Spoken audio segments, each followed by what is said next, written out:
Good evening. Each other day, I look so many various different parks, but I don't know about this park. But this park holds my heart, holds my large place in my heart. நீங்கள் தான் பார்க்குங்கன்னு வைப்பீங்கள, இங்கிலீஷில் வைப்பீங்கள, நாங்கள் இங்கிலீஷில் பேசக்கூடாது. நீங்கள் பூங்கான்னு வச்சுருந்தீங்கன்னா நாங்கள் பேச மாட்டோம். நீங்கள் பார்க்குன்னு வச்சதுனால நம்ம இங்கிலீஷில் கொஞ்சம் பேசுவோம். நல்லா இருக்கீங்களா? நல்லா. இந்த படம் வந்து நான் ஆல்ரெடி சொல்லிட்டேன், இந்த படத்தில் நான் நடிக்கலை. பட்டு கண்ணன், என் கண்ணன் கருப்பு கண்ணன் தான் சொல்லுவேன். அவர் வந்து எங்களோட அசிஸ்டன்ட் டைரக்டராக இருக்கும்போதே பழக்கம். நீங்கள் வாங்க, தயாரிப்பாளர் நீங்கள் வரணும்னு ஆசைப்பட்றாரு, நீங்கள் வாங்கன்னு கூப்பிட்டாரு. கண்டிப்பாக வரேன்னு விசிஆரில் ஷூட்டிங்கில் இருந்தேன். நான் வந்தேன், இன்றைக்கி வீட்டில் இருந்தேன். காலையில் எல்லாம் மெசேஜ் அனுப்பிச்சார், எல்லாம் வந்தார். ஸோ எல்லா பேரும் நீங்கள் வரீங்களா, நீங்கள் வரேன்னு சொன்னீங்களாமே, நீங்கள் வரீங்களான்னு சொன்னேன்னு என் தம்பி அன்பு சிறு முதலீட்டாளர்கள் தலைவர் இருக்கார். அவர் நீ வரேன்னு சொன்னியாமே, நீ வரேன் அப்படின்னா எல்லாரும் பேசிக்கிட்டு இருக்கையில் நான் வரமாட்டேன் அப்படின்னு வீட்டில் கதை உடைச்சிட்டு படுத்திருக்கிறதுக்கு முறையாக இருக்காது. நான் வரணும். யார் வரா? உதயகுமாரனே வர்றாரு, பேரரசனே வர்றாரு. சரி, நம்மளும் போயிடுவோம். தமன் கூட நான் வந்து ஒரு 10 இயர்ஸ்க்கு முன்னாடி சேது பூமின்னு ஒரு படம் பண்ணேன். அந்த படத்தில் நான் இருந்தேன். அதில் வந்து டிஎஸ்பி பாலையா சாரோட சன்னு ஜூனியர் பாலையாலாம் நடிச்சிருந்தார். அவரே சொன்னார், ஜூனியர் பாலையானே சொன்னார், அப்பாவோட ஒரு பாடி லாங்குவேஜ் உனக்கு இருக்குடா, பாலையா சாரோட இருக்குடா, என்னை விட உனக்கு அதிகமாக இருக்குடா அப்படின்னாரு. அதோட பெரிய பெருமை எனக்கு எதுவுமே இல்லை. ஆனால் தமனுக்காக இந்த ஃபங்க்ஷனுக்கு வரணும்னு நினச்சேன். தமன் யாருங்கிறீங்க? அவன் பெரிய ஒரு ஏர்லைன்ஸில் ஒரு 10 இயர்ஸ்க்கு பேக்கே அவன் 4.5 லட்ச ரூபா 5 லட்ச ரூபா சம்பளம் வாங்கக்கூடிய ஒரு பையன், தம்பி. அப்பயே 10 இயர்ஸ்க்கு முன்னாடி அவன் அவ்வளோ பெரிய போஸ்ட்டில் இருந்த பையன், பெரிய போஸ்ட்டில் இருந்தாப்புல ஏர்லைன்ஸில், ஃபாரினில், எமிரேட்ஸில். அதெல்லாம் வேணாம்ட்டு இங்கே வந்து உட்காந்து பண்ணிக்கிட்டே இருக்கார். திடீர்னு பார்க்குறேன் ஒரு சீரியலில் லீடாக பண்ணுறாரு. திடீர்னு பார்க்குறேன், என்ன தம்பி எங்கடா இருக்கு அப்படின்னு ஒரு நொடின்னு ஒரு படம் பார்க்குறாரு. அதுக்கப்புறம் பார்க்குறேன் பார்க்கில் பறக்க வர்றாரு. உனக்கு இந்த சினிமா கண்டிப்பாக செய்யும்ப்பா, நீ கவலையப்படாத. இந்த சினிமா நீ கவலையப்படாத. நீ டூ எக்ஸ்ட்ரீம்ஸ் இருக்குது. நிறையா படங்களில் நடிச்சுக்கிட்டே இருந்து 42 வயசுக்கு மேலே சூப்பர் ஸ்டார் ஆனவர் எம்ஜிஆர். ஒரே படத்தில் பராசக்தியில் நடித்து சூப்பர் ஸ்டார் ஆனவர் சிவாஜி சார். 2 எக்ஸ்ட்ரீம் இருக்குது. சினிமா யார் கொடுக்குங்கிறீங்க? என்னை மாதிரி முடி இல்லாதவனுக்கு கொடுக்கும், நிறைய முடி வச்சு சீவ முடியாதவனுக்கெல்லாம் கொடுக்கும். புரியுங்களா? அதனால் நீ எல்லாம் அழக, நல்லா இருக்கு, நல்லா ஃபிட்டாக வச்சுருக்கேன், நான் பார்த்த மாதிரியே இருக்க, குண்டா இல்லை, எது வேணாலும் இல்லை. ஒரு நல்ல ஒரு ஃபிட், ஹீரோக்கான ஒரு ஃபிட்டு. பேரரசனே சொன்ன மாதிரி நல்லா இருக்க. இந்த படம் இல்லை அதை ஓடிக்கிட்டே இரு. ஒரு படம் வரும், அந்த படத்தில் சைன் பண்ணிக்கலாம். உனக்கு சினிமா ஒன்று பாதுகாக்கும், சினிமா செய்யும். ஓகே.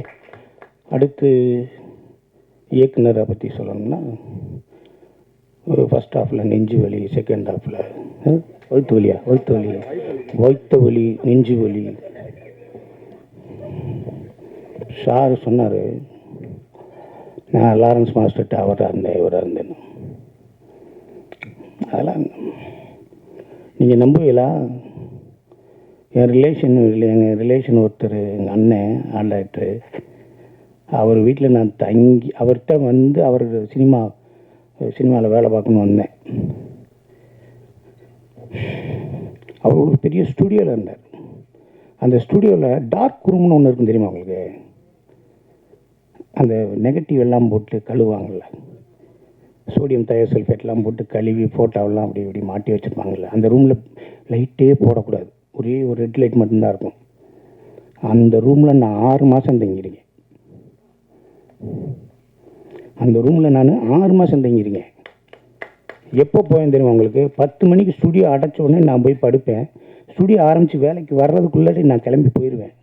உள்ளே லைட் இருக்கா, பேஸ்ட் இருக்கா, ப்ரெஸ் இருக்கா, சட்டை எங்கே துவச்சி போடுறது எதுவுமே தெரியாது. இருட்டாக இருக்கும். அங்கே தங்கியிருக்கேன் நான். அயனவரத்தில், மடிப்பாக்கத்தில். சுதந்திரத்துக்காக போராட வந்தேன். சினிமாவில் சினிமா எனக்கு வேணும்ல, அதுக்காகத்தான் நான் வந்தேன். உங்களுக்கு புரியுதா? உங்களுக்கு கொடிது கொடிது வறுமை கொடிது, இளமையில் வறுமை கொடிது, அவ்வளோதானே. ஃபஸ்ட் ஹாஃப் நீ கஷ்டப்பட்ட இல்லை, செகண்ட் ஹாஃபுக்கு மட்டி இல்லாட்டி ராசா தானே.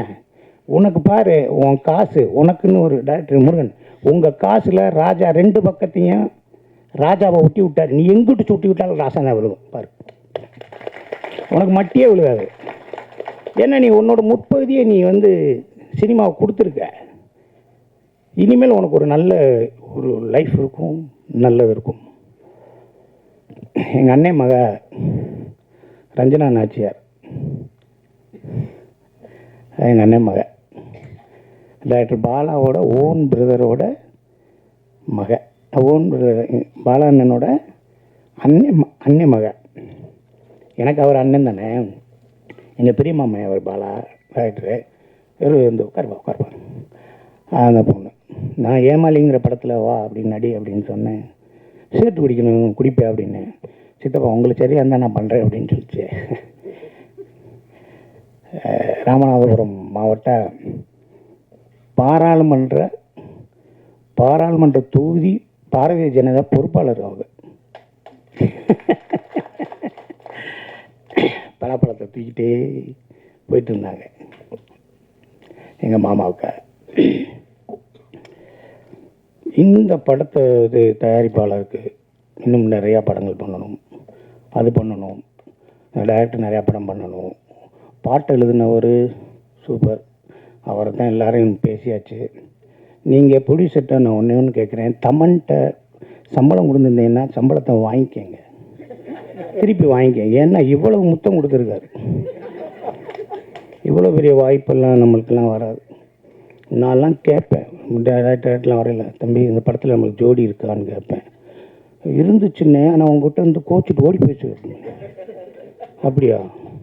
அப்புறம் இல்லைண்ணே இருந்துச்சுன்னே, அது உங்க கூட பேசாமல் வீட்டுக்குள்ளேருந்தே கத்திக்கிட்டு இருக்க முடியும். எப்போ பாரு ஜோடியே கிடையாது, எதுவுமே கிடையாது. ஒரு படத்தில் நான் ஒரு பெண்ணை ரெக்கமெண்ட் பண்ணி நான் அந்த பொண்ணு நடிக்கணும் அப்படின்னும் அந்த பொண்ணும் நானும் அப்படி தூங்கிட்டு இருக்கோம். அப்போ இந்த ஸ்டேஷன்லேருந்து என்னை ட்ரான்ஸ்ஃபர் பண்ணிடுவாங்களா அப்படிங்கிற மாதிரி நான் அப்படி தூக்கம் இல்லாமல் இருப்பேன். படுத்து தூங்குங்க, ஏன் இதெல்லாம் யோசிக்கிறீங்க அப்படின்னு சொல்லி நான் அந்த பொண்ணும் அருகிலே படுத்து பேசுகிற மாதிரி இருந்துச்சு. ஒரு அசிஸ்டன்ட் டைரக்டர் ஒத்து பார்த்துட்டு டேக் போகிறதுக்கு முன்னாடி, சார் அவர் 2 பேரையும் தள்ளி படுக்க வச்சுட்டு நடுவில் குழந்தைய போட்டுடலாம் சார்னு குழந்தைய போட்டாங்க. சரின்னு சொல்லி இங்கிட்டு பார்த்தேன். சார் அந்த இன்னொரு 2 குழந்தை இருக்குல்ல சார், அதையும் தூக்கி நடுவில் போட்டாங்க. நான் ஹீரோயினியை பைனாக்குள்ளார பார்க்குறேன். எனக்கு பேரா போட்டாங்க, பைனாக்குள்ளே போட்டாங்க. அங்கே படுத்துருக்கு, அங்கே தூங்குது. இல்லைண்ணே அவனை நான் பார்த்துக்கிறேங்க. ஆக இந்த படத்தில் எல்லா பேருமே ஒரு நல்ல ஹீரோயினியாக இருக்கட்டும், நல்ல ப்ளஷண்ட், ஒரு ஹாப்பியாக ப்ளஷண்ட்டான ஒரு ஃபேஸ் இருக்குல்ல, அந்த அந்த அந்த அந்த ஒரு இருக்குது ஸ்வேதாக்கு. அது கடவுளோட வரம், அப்பா அம்மா கொடுத்த கிஃப்ட்டு. அதை நீங்கள் கரெக்டாக பண்ணி நீங்கள் பெருசாக வரணும். அப்புறம் அப்பா அம்மா அவங்களுக்கு உதயகுமார் சாருக்கு பிடிச்ச மாதிரியே இருக்க ஹீரோயினோட அம்மா ஜெயந்தி மாலாவும் அவங்களும் பெரிய லெவலில் வரணும். இங்கே இருக்க எல்லா கேரக்டர்ஸில் எல்லாமே வரணும். ஒரு தமன் கூட நினைக்கும் போது ஒரே ஒரு காமெடி மட்டும் சொல்லிட்டு முடிச்சிடுறேன். இங்கேருந்து வீட்டிலேருந்து காரில் எடுத்து அசிஸ்டன்ட் டைரக்டராக இருக்கேன். அப்போ நேராக காரில் அப்படி போயிட்டே இருக்கும். அப்போ ஒரு ப்ரொடக்ஷன் மேனேஜர் பேசுகிறாரு, எங்கே வந்துக்கிட்டு இருக்கீங்க புலி அப்படின்னாரு. நான் வந்துக்கிட்டு இருக்கேன் டெஸ்ட்புரத்தில், வாசன் ஹவுஸ் போகணும். வாசன் ஹவுஸ் பிடிச்சிட்டாங்க. வாசன் ஹவுஸ் போகிறேன்னா, இல்லை கொஞ்சம் இருங்க, ரைட்டில் மைக்கிள்னு ஒருத்தர் இருப்பார், அவரை கூப்பிட்டு வாங்கன்னு. சரின்னு சொல்லி மைக்கில் கூப்பிட போனால் மைக்கில் ஒரு பெட்டி எடுத்து வந்தான். என்னடா நான் ஏறி ஆகியா அது என்ன பெட்டியில் இருக்கவன திறந்து காமிச்சான். உள்ள ஒரு பொம்மன் ஏரிய நாய் உட்காந்துருங்க. இது என்னையான்னு கேட்டேன். அதான் சார் இது அம்மாப்க்கு ஐன்கோனில் நடித்த மாதுரி தீக்ஷித் மடியில் உட்காந்துருந்த நாய், சல்மான் கான் தூக்கி வளர்த்த நாய். அப்படியா உட்காரியாண்டு போனோம், திருப்பி போயிட்டே இருக்கும். அப்போ அவருக்கு அப்புறம் போனோடனே திருப்பி ஃபோன் வருது, சார் நீங்கள் வரையில் அந்த ஆர்டிஸ்ட்டை கூப்பிட்டு வாங்கண்ணே. இந்த ஆர்டிஸ்ட்டை காக்கா ராதாகிருஷ்ணன் இருக்கார், அவரை கூப்பிட்டு வாங்கண்ணே. நாங்கள் சொல்கிறிய அப்படின்னு சொல்லி, அப்போ ஜிபே கிடையாது, ஒன்று ஒரு புண்ணாக்கும் கிடையாது. அங்கே போனோடனே அவர் வீட்டுக்கு போனோடனே அவர் வாங்க வாங்க உட்காருங்க வாங்க வாங்க அப்படின்னு கதவை திறந்தேன். நாய்க்கு பசிக்குதுன்னு அவன் பிஸ்கட்டை கொடுத்துட்டான். அந்த பிஸ்கட்டை சாப்பிட்டு இப்படி திரும்பி பார்த்தோன்னே அன்னைக்கு காக்காராசன் அண்ணன் வர்றாரு, ஒன்று குலைச்சிருச்சு. உடனே அவர் டென்ஷன் ஆகிட்டார். ஏண்டா நாய் கூப்பிட்டு போகிற வண்டியிலையாடா நீ ஏற்றுறீங்க, என்னடா நினச்சிக்கிட்டு இருக்கு, நான்சென்ஸ்க்கு ஏன் கத்துறாரு. இல்லை ஐயா ஐயா ஐயா ஐயா ஐயா வாங்க 8 மணி ஆச்சியா, வாங்க போகலாம் ஏன் கெஞ்சுறேன். இல்லை ஏற மாட்டேன்ட்டோன்னு என்னை திரும்பினோடனே, நீ இந்த வண்டியில் வரக்கூடாது, நீ தானே ஸ்டாண்டர்டு, நீ தானே ப்ரோக்ராம் பண்ண, வரக்கூடாது. நான் கெஞ்சிறேன், நீங்கள் போனேன்னு ஆட்டோ காசு இல்லை என்னை வாங்கினேன் நான் சொல்லேன், முன்னாடி உட்காந்துக்கிறேன், வரவே விடாதுனார். கார் கதனாடி மூட்டார். நான் சொன்னேன், இந்த அம்பாசடரில் காக்கா போகலாம், நாய் போகலாம், சிங்கம் புலி வரக்கூடாதான்னு.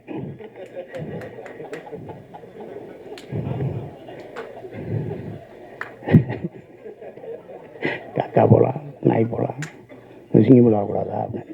எங்கள் கதவை திறந்துட்டு வந்து என்னை கட்டி பிடிச்சிட்டாருங்க. அந்த ஆள் எவ்வளோ பெரிய ஆள், கட்டி பிடிச்சிட்டாரு. அவர் மனோகரால் நடித்தார் பாருங்க. போர்லேயே 2 வகை உண்டு, ஒன்று வைக்கப்போர் ஒன்று அக்கப்போர்னாரு பாருங்க. போர்லேயே 2 வகை உண்டு, ஒன்று வைக்கப்போர் ஒன்று அக்கப்போர் அப்படின்னாரு பாருங்க. அதெல்லாம் ரெஃபரன்ஸ் எடுத்து தான் நான் மாயாண்டி ஒன்று தரல லூஸாக நடித்தது. அந்த அவ்வளோ பெரிய. அதுக்கப்புறம் பார்த்து நான் கட்டி பிடிச்சேன், நல்லா பேசிட்டடா சிங்கம்புலி, வாடா என் மடியில் உட்காந்துக்கடான்னு கூப்பிட்டு போனார். நான் படம் பண்ணும்போது, ஏதாவது ஒரு படம் பண்ணும்போது படத்தை பார்த்து என் ஃப்ரெண்ட்லாம் சொல்லுவாங்க, என்னடா நான் சென்சார் பண்ண, என்னடா லூஸ் தனமாக பண்ணிட்டேன். நான் லூஸாக ஒரு படத்தில் நடித்தேன், சொன்னாங்க இல்லைண்ணா பெர்ஃபெக்டாக பண்ணிட்டேன்னாங்க.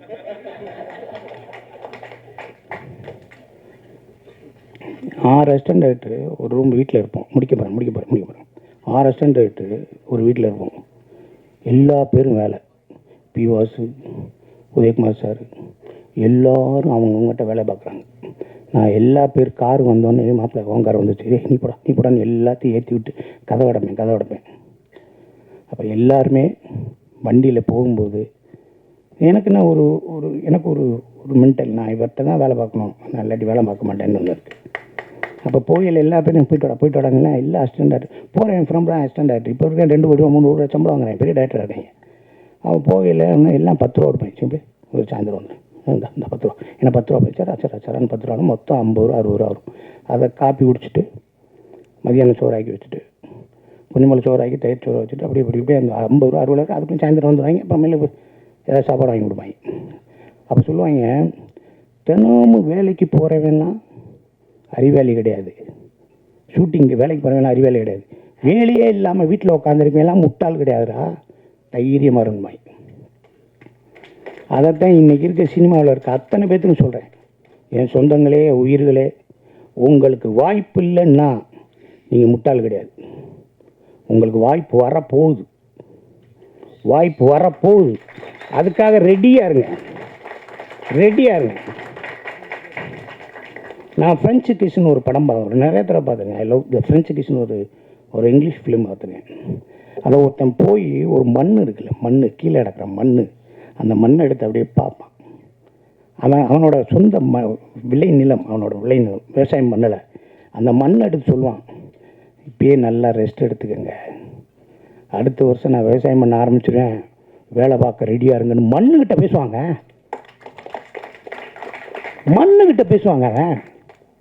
அதனால் இன்றைக்கி சொல்கிறேன், இந்த கதாநாயகனாக இருக்கட்டும், இங்கே இருக்க கேமராமேனாக இருக்கட்டும், இங்கே இருக்க எடிட்டராக ஆகட்டும், இங்கே இருக்க சின்ன சின்ன வேலைகள் பண்ண அசிஸ்டன்ட் டைரக்டராக இருக்கட்டும், எல்லாரும் போய்கிட்டே இரு. திருடாத, பொய் சொல்லாத, ஏமாத்தாத, துரோகம் பண்ணாத. உனக்கு வரும்டா வாழ்க்கை, உனக்கு ஒரு நாள் வரும். இந்த சினிமாவில் கெட்டது பூரா அவன் பக்கத்தில் இருக்கும், எதை எடுக்கணுமோ அதை நீ எடுத்துக்க. Which one is best, choosing wisely. எல்லாத்தையும் நீ எது வேணுமோ அதை எடுத்துக்க. கெட்டது தான் இங்கே பக்கத்தில் இருக்கும், நல்லது தூரமாக இருக்கும், போய்கிட்டே இருக்கணும். சினிமா கறப்பதல்ல, கற்பனை சுரப்பது.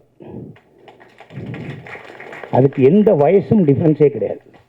நீங்கள் எல்லாரும் இந்த படத்தில் வேலை பார்த்த எல்லாரும் பார்க்கில் ப்ரொடியூசராக இருக்கட்டும், எல்லாரும் எல்லாரும் எல்லாருமே பெரிய லெவலில் ஜெயிச்சு உங்களை ஷவர், இந்த வெளியில் வந்து ட்ரிஸ்லிங், அந்த வாட்டர், அந்த ஷவர் உங்களை வாழ்த்த ரெடியாக இருக்குது.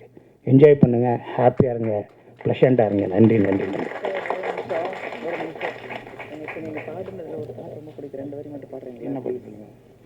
நான் ஒரு சின்ன ரிக்வஸ்ட் சொல்லியிருக்கேன். சார் நல்லா பாட்டு பாடுவாங்க, அதாவது சங்கீத ஜாதி முல்லை அவரோட குரலில் 2 வரி மட்டும் கேட்போம். பாடுங்க இங்கே வச்சுருக்கேன்.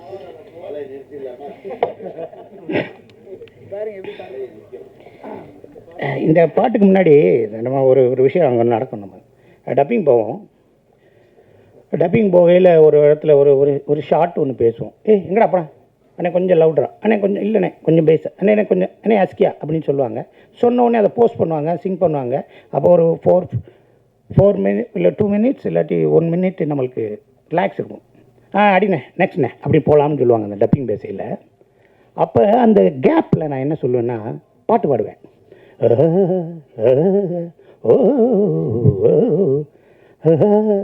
அப்படின்னு பாடுவேன். அதாவது அங்கேருந்து இன்ஜினியர் ரூம்லேருந்து என்ன சூப்பராக பாடுறீங்கன்னு எவனா சொல்லிடுவானான்னு ஏங்குவேன். அந்த டைரக்டரு என்ன நல்லா பாடுறீங்களே, இந்த பாட்டில் ஒரு தொகையரை வேணா பாடிடுறீங்களா அப்படின்னு அந்த ஆள் சொல்லுவான்னு ஏங்குவேன். எவனா டப்புன்னு கையை கொடுத்துருவானான்னு ஏங்குவேன். புரியுங்களா உங்களுக்கு? அண்ணன் பாட்டே கொண்டு வந்து நான் அண்ணன் பாட்டு சின்ன கொண்டெல்லாம் படத்தில் நான் அதெல்லாம் பாடுவேன் நான். ஆனால் ஒரு பேரும் சொல்லவே மாட்டுறாங்க. நான் இடையில காட்டணும் அப்படின்னு நிறைய பாடுவேன். ஒன்றுமே சொல்ல. ஒரு அசிஸ்டண்ட் ஒரு நம்ம டச்சப் பாயை கூட்டு போயிட்டேன். வாடா எங்கண்ணே, வாடா டப்பிங் போகிறேன். நான் எங்கண்ணே டப்பிங், வாடா நான் இங்கே டப் பண்ணுவேன், நீ இன்ஜினியர் ரூமில் இரு. சரிண்ணே, அங்கே என்ன சொல்கிறாங்க மட்டும் என்கிட்ட சொல்லு. ஓகே. அங்கே போய் நின்றான், டப்பிங் நடந்துச்சு, பேசினேன். இன்பிட்வீனில் சங்கீத ஜாதி முல்லை காணவில்லை கண்கள் 2 அண்ணே அண்ணே ரெடினே போகலாம்னே அப்படின்பா. என்னடா கட் பண்ணுறாங்க. அடுத்து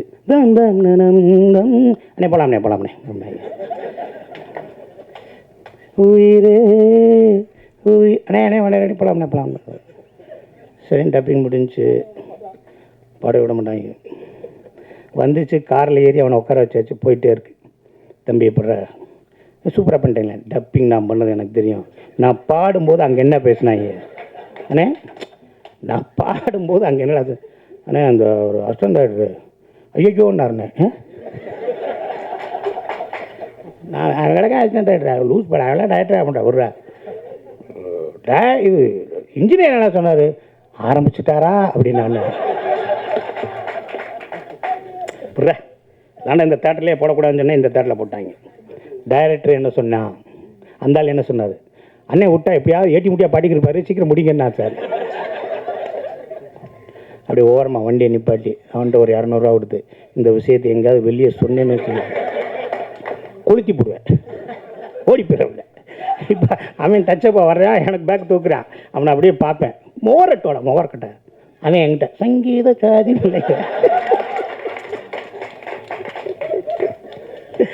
அப்புறம் அவனுக்கு நான் வேலை தரல, அவன் ரிங்டோனை வச்சிருக்கான். எங்கடா இருக்க சங்கீத ஜாதி டே.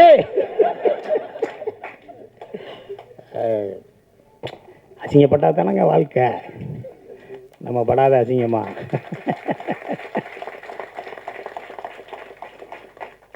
நீ என்ன அசிங்கப்படுத்துறது, நம்ம நிறைய அசிங்கப்பட்டாச்சு அப்படிதான் சொல்லணும். அன்பு கடையில் ஹோட்டல் வச்சுருப்பாப்புல. நைட்டு போய் நைட்டு 11 மணிக்கு வந்து 1 மணிக்கு புரோட்டா வாங்குறது, அது வாங்குறது, இது வாங்குறது, காசு வாங்க மாட்டாப்புல. வாங்க நீங்கள் டயட் பண்ணுங்கள், நீங்கள் பண்ணுங்கள், டயட் பண்ணுங்கள், எனக்கு அதே சந்தோஷம். நீங்கள் நாளைக்கு வந்து சாப்பிடுங்க, அந்த 3 பேரை கூட்டுவாங்க, அப்புறம் சாப்பிடுங்கன்னு சொல்லி எனக்காகவே உட்காந்துருப்பார். உன்னோட நல்ல எண்ணம் உன்னை வாழ வைக்கணும். சரி. ஜாதி முல்லை காணவில்லை கண்கள் வந்தும் பாவையின்றி பார்வையில்லை, ராகங்கள் இன்றி சங்கீதமில்லை, சாவொன்றுதானா நம் காதல் எல்லை என்னாதமே வா போதும் நினைக்கிறேன். இன்னொன்று சொல்ல மாட்டேன். ஒரு நம்ம வேறு லாங்குவேஜ் நல்லா பெங்களூரில் இன்ஜினியரிங் நான் படித்தேன். பெங்களூரில் இன்ஜினியரிங் 4 இயர்ஸ் நான் படித்தேன். நான் இன்ஜினியரிங்கில் பெங்களூரில் தான் படித்தேன். நான் பன்னார்கட்டை ரோட்டில் நேஷ்னல் பார்க் ரோட்டில் ஐஎம் இன்ஸ்டியூட் ஆஃப் மேனேஜ்மெண்ட் பக்கத்தில் இஸ்லாமிக் இன்ஸ்டியூட் ஆஃப் டெக்னாலஜின்னு ஒரு முஸ்லீம் காலேஜில் தான் நான் வந்து பெங்களூரில் சிவில் படித்தேன். உங்கள் பேர் என்னப்பா? ரிமான். நீ பேசின 4 வருஷம் எனக்கு 4 வார்த்தை கூட கன்னடத்தில் தெரியாது. முந்து ஹீமே முன்னாடி போமே, ஏன்னா பஸ்ஸில் போகிறோம்ல. அது மாதிரி அதெல்லாம் கற்றுக்கிறதுக்கு எனக்கு கொடுப்பின இல்லை. எனக்கு கொடுப்பின இல்லை தான் சொல்லணும் அது. ஓகே, அது ஆனால் இந்த பொண்ணு அவ்வளோ பேசுதே. ஓகே, வாங்கப்பா, நல்லா வாங்க, நல்லா நடிங்க, பெரிய புகழோட எல்லா விஷயத்துலையும் சந்தோஷமாக இருங்க. ப்ரொடியூசருக்கு, டைரக்டருக்கு, எல்லாருக்கும் வாழ்த்துக்களை சொல்லி இந்த வாய்ப்புக்கு நன்றி கூறுகிறேன். ஒரே ஒரு முக்கியமான விஷயம் நோட் பண்ணிக்கணும். இந்த தயாரிப்பாளர் வந்து அடுத்து நம்மளை வச்சு நல்ல பெரிய படமாக பண்ண போகிறதா கேள்விப்பட்டேன். அதை அவர் மறந்துடக்கூடாது. நன்றி.